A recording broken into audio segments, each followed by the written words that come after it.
Good morning everyone, Jinia ব্লগসের নতুন একটা ভিডিওতে সকলকে অনেক অনেক ওয়েলকাম। তবে তার সাথে আমরা সত্যিই আন্তরিকভাবে দুঃখিত রোজ ব্লগস না আসার জন্য। অ্যাকচুয়ালি আমাদের জীবনটা এখন আর ইউজুয়াল জীবনের মতো নেই বন্ধুরা। এত দোলাচলের মধ্যে কাটছে জীবনটা যে ঠিক মতো এই দিকে আমরা কনসেন্ট্রেটই করতে পারছি না। বুঝতেই পাচ্ছেন, 12-এর পরীক্ষা শেষ হয়েছে, ধাপে ধাপে সমস্ত পরীক্ষাই শেষ হয়েছে। এবার ভর্তির পালা, খুব ক্রিটিক্যাল। দেখাই, সদ্য বৃষ্টি হয়ে গেছে, একদম চকচকে আকাশ, তবে বিকেলের দিকে আবার বৃষ্টি হতে পারে। এই দেখুন,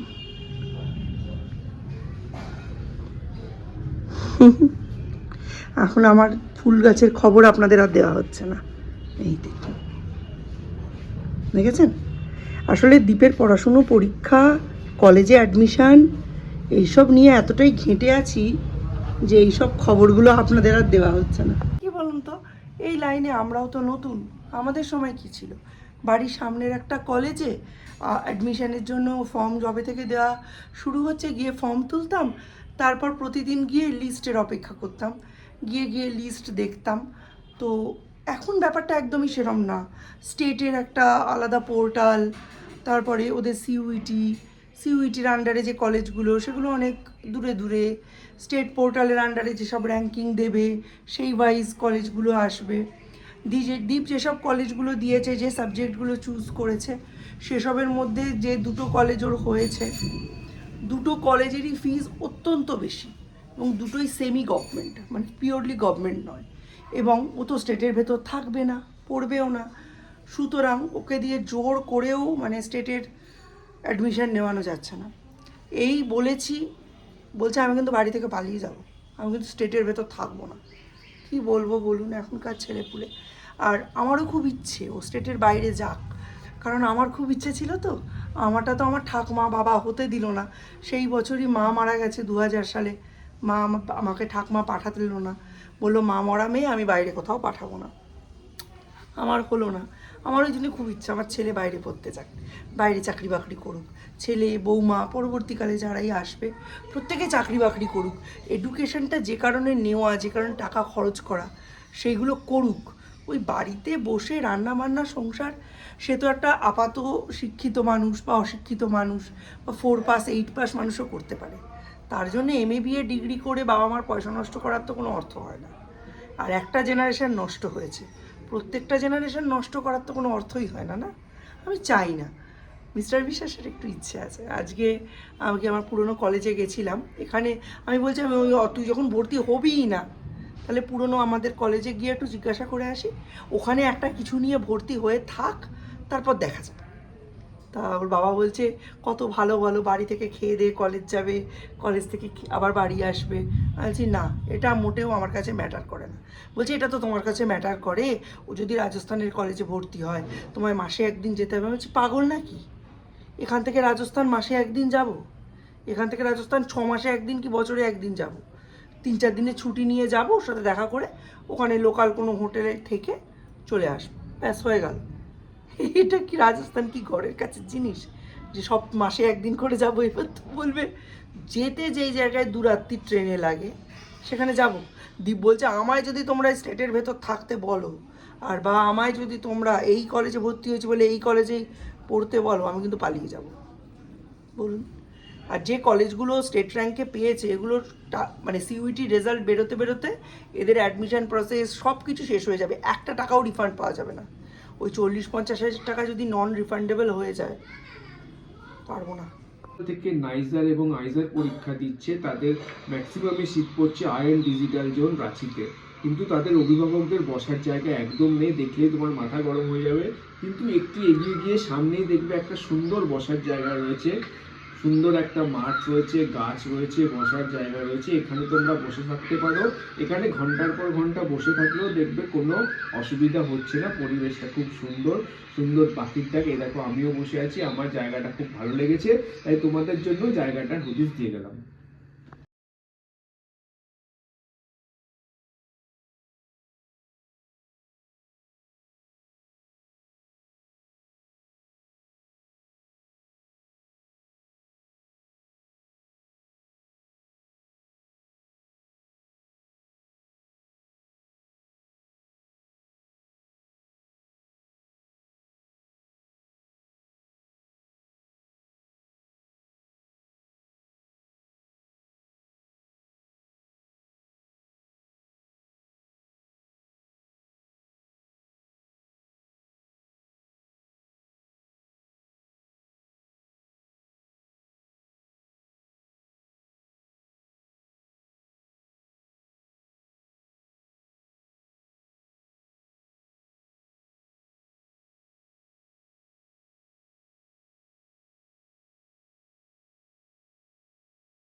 জানেনই সকাল সকাল খাওয়া দাওয়া কমপ্লিট হয়ে যায়। আজকে আমি ব্রেকফাস্ট করেছি, একটা শসা, একটা টমেটো, একটা গাজর।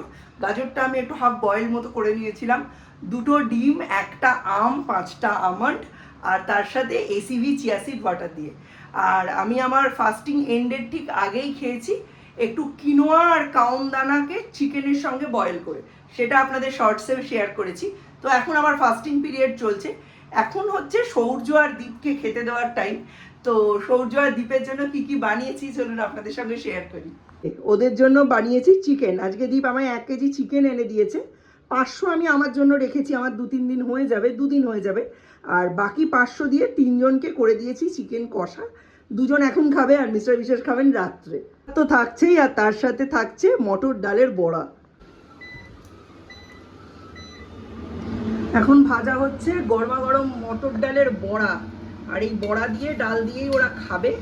একটু বড় বড় করে ভাজছি আজকে, অনেক দিন এরকমভাবে খাইনি, তো একটু বড় বড় করে ভাজছি আজকে, যেহেতু ডাল বড়া আর মাংস এটাই মেনু। চলুন 2 ভাইকে দুটো দিয়ে আসি, তারপর লাগলে আবার ভাজবো।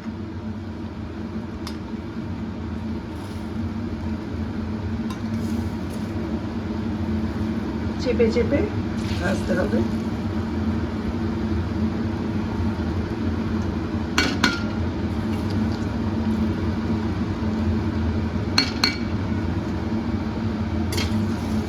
এবার একটু বেশি করে বড়া দিয়ে দিলাম, ওদের যা লাগে দেবো, তারপর বাকি বড়াটা আমি রেখে দেবো। আমার ইচ্ছে আছে ভেজ ক্লিয়ার স্যুপ করার, তার মধ্যে 2টো বড়া দেবো। হ্যাঁ মানছি ডিপ ফ্রাইড, কিন্তু আর তো কিছু খাচ্ছি না। তো নিচে আয়, তোকে বলেছি যে ফোন দেখবি না, তাই তুই ওপরে বসে ফোন দেখছিস। নিচে আয়। আর বাকি হাতে গোনা 2টো দিন, ওই জন্য আম্মা বাড়ি যাওয়ার হিড়িক পড়েছে। জানে যে এই 2টো দিনে মা একেবারে দুনিয়ার পড়াশুনো করিয়ে দেবে, ওই জন্য পালাচ্ছে নিজের স্কুটার নিয়ে আম্মার বাড়ি। শনি রবি এই 2 দিন পরেই সোমবার থেকে আবার স্কুল শুরু, আগস্ট মাসে হাফ ইয়ারলি পরীক্ষা। চলো চলো এগো এগো, গাড়ি ঘোড়া না থাকলে এগো। যাই হোক, সৌর্যকে তো পাঠিয়ে দিলাম, মিস্টার বিশ্বাসও অফিসে চলে গেছেন, সৌম্যকেও চা খাইয়ে ওপরে তুলে দিয়েছি। আমার ফাস্টিং পিরিয়ড ওভার, এদিকে আমি যে খাবো আজকে তার জোগাড়ই হয়নি। রোজ কি আর সমান হয়? কতটা বুঝতে পারছো আমি বলতে পারবো না। এখানে ইসবগুল আর চিয়া ভেজানো আছে, হাই ফাইবার। মামনির বাড়ি যাই না, বৌদির কাছে গেলে বৌদি একটা কড়া করে দুধ চিনি দিয়ে চা খাওয়াবে, সেটা তো আমি খেতে চাইছি না। বেশ 13 দিন হয়ে গেল দুধ চায়ের মুখ দেখিনি, অভ্যেসটা কেটে গেছে জানেন। শরীর একটা ইন্টেলিজেন্ট মেশিন, বললাম শরীর একটা ইন্টেলিজেন্ট মেশিন। কারণ এতদিন যখন আমি দুধ চা খেতাম এবং চিনি দিয়ে খেতাম, তখন যে ব্যাপারটা ছিল সেটা হচ্ছে লিকার টি তো ছাড়ুন, আমি কোনো দিন খাইনি। গ্রিন টি অবধি খেতে গেলে বিষ তেতো লাগতো। কিন্তু কালকে আমি অর্ডার দিয়ে 2-3টে জিনিস এনেছি, তার মধ্যে একটা রয়েছে sweet hibiscus and cinnamon green টি। দারুণ খেতে, এত সুন্দর খেতে, ওটা খাওয়ার সময় চিনির যে কোনো প্রয়োজনীয়তা আছে সেটাই বোঝা যাচ্ছে না, খুব সুন্দর। আর এইটার মুখটা এই আমার এই 13 দিনে তৈরি হয়েছে। ভাবুন, চা খাওয়ার অভ্যাসটা আমার তৈরি হয়েছিল তখন আমার বয়স নিয়ারলি 23-24 বছর, বিয়ের পরে। আর এখন মানে প্রায় 45-এ গিয়ে সেই অভ্যেসটা আমি ত্যাগ করতে পারলাম। একটা খারাপ জিনিস ছাড়তে কত সময় লাগে, একটা ভালো জিনিস অ্যাডপ্ট করতে কত বেশি সময় লাগে। কি আজকে আমার আমন্ডগুলো অবধি ভিজানো হয়নি, এগুলো রাতে করে রাখলে বেস্ট হয়। কারণ সকালে উঠে যখন উইন্ডো ওপেন হয়ে যায় তখন আর কিছু করতে ইচ্ছে করে না। আমি খালি লোভে পড়ে এখন করছি, কারণ যত এদিকে এগোচ্ছে তত আমি 21 ঘন্টা কমপ্লিট করে 22 ঘন্টার দিকে এগোচ্ছি, ওই জন্য। কিন্তু ফিডিং উইন্ডোটাও তো পিছিয়ে যাচ্ছে। এখানে বসিয়ে দিয়েছি, হয়েও প্রায় গেছে। এই যে আমার চিকেন ওটমিল স্যুপ, এটা দেখে এরকম দুধ দুধ মনে হচ্ছে কারণ ওটসটা রয়েছে, আর এটা আমি ইনস্ট্যান্ট ওটই ইউজ করেছি। হ্যাঁ, এই যে চিকেন রয়েছে, এখানে রয়েছে ক্যারেট, আর এখানে রয়েছে সুইট পটেটো মানে রাঙা আলু, এটা কিন্তু খোসা শুদ্ধই দিয়েছি যাতে হাই ফাইবার হয়। লঙ্কা দিইনি এটার মধ্যে, একটু খাওয়ার সময় বিট নুন আর গোলমরিচ অ্যাড করে দেবো। আর অল্প 1 চামচ ঘি দেবো। এটাই আজকে আমার মানে 2টো মিলের খাবার এটাই, অর্থাৎ এই এত বড় যে অ্যামাউন্টটা এটাই আমি 2টো ভাগে ভাগ করে খাবো। সারাদিনে আমি আমার গ্রেইন পোর্শন 30 গ্রামের ওপরে উঠতে দিতে চাই না, ওই জন্য এখানে 30 গ্রামই আমি ওটস অ্যাড। কি যে অপূর্ব খেতে, এটা কি বলবো। আর চায়ের রঙটা আমি আপনাদের এই কাপ বলে বোঝাতে পারছি না, আমার তো সাদা পোর্সেলেনের কাপ। শুধুমাত্র লিকার টি খাওয়ার জন্য, মানে গ্রিন টি বা লিকিওর টি খাওয়ার জন্য আমায় কাপ কিনতে হবে, জানেন। এত সুন্দর ডিপ রেড একটা কালার আসছে, মানে আপনাদের বলে বোঝাতে পারবো না।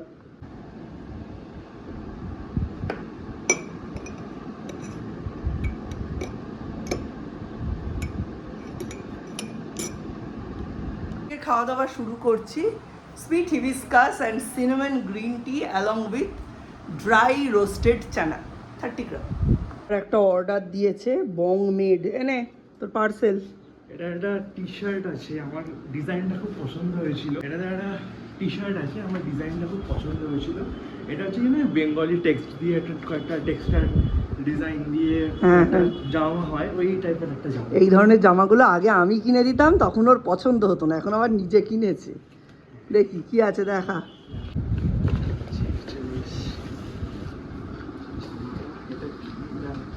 বিল বিল, হ্যাঁ হ্যাঁ, জামাটা বেশ পছন্দ। আবার কালো, তোর কি সাদা কালো? এটা নেভি ব্লু, এটা নেভি ব্লু। কি কাল টাইপের কি একটা লেখা আছে, মহাকাল। ঠাকুর দেবতার ছবিওয়ালা কিছু কিনবি না, আমি বলে দিচ্ছি। Check the mic and make sure it sound right, boys.